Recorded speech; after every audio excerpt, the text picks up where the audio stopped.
कि इस योजना में 60% पैसा मजदूरी के लिए था, 40% पैसा इसमें मटेरियल के लिए था, लेकिन केंद्र से मजदूरी का पैसा पूरा का पूरा आता है, इसलिए मजदूरी ज़्यादा खींच लो और मटेरियल में खर्च ही मत करो। माननीय अध्यक्ष महोदय, मटेरियल पर केवल 26% खर्च हुए, कई राज्यों ने तो केवल 19-20% खर्च करने का काम किया और इसलिए जरूरी हो गया था कि एक बार मनरेगा को पूरी तरह से माननीय अध्यक्ष महोदय भ्रष्टाचार के हवाले कर दिया गया था। दिल पे हाथ रख के ये यूपीए वाले भी, ये इंडिया ब्लॉक वाले भी बताएं, कांग्रेस वाले भी बताएं, क्या मनरेगा में भ्रष्टाचार नहीं हुआ? क्या मनरेगा का पैसा लुटा नहीं दिया गया? क्या मनरेगा का पैसा इनकी जेबों में नहीं चला गया?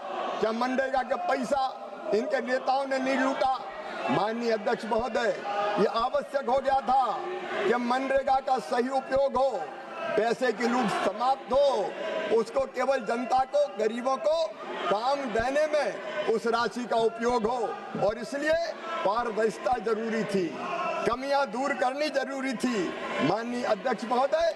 और इसलिए मोदी सरकार ने, और ये अचानक नहीं किया, स्टेक होल्डर से हमने चर्चा की, कई राज्यों ने से हमने चर्चा की, व्यापक विचार विमर्श के बाद ये विचार बना कि इतनी विशाल धनराशि माननीय अध्यक्ष महोदय, इतनी विशाल धनराशि 8-10 लाख करोड़ रुपया से ज्यादा क्या केवल मजदूरी देने के काम में नहीं, ये स्थायी परिसंपत्तियों के निर्माण में भी लगना चाहिए।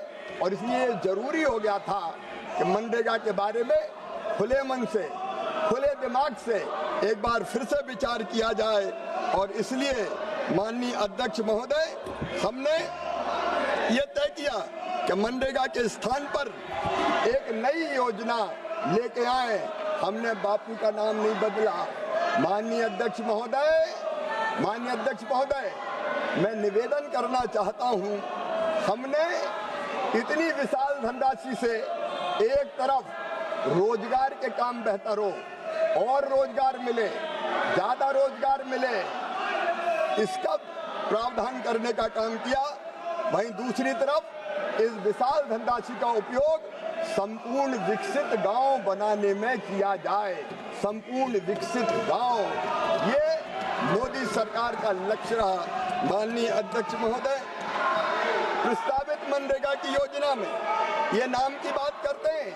मैं आज दावे के साथ कहना चाहता हूं और इस पवित्र सदन के माध्यम से देश की जनता को भी, माननीय अध्यक्ष महोदय, मैं कहना चाहता हूं, इस बिल के नाम में ही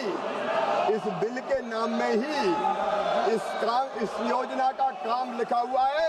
माननीय अध्यक्ष महोदय, हमने इस योजना में रोजगार की हम गारंटी दे रहे हैं, आजीविका को समृद्ध करने का काम कर रहे हैं, जिसका उद्देश्य विकसित भारत होगा।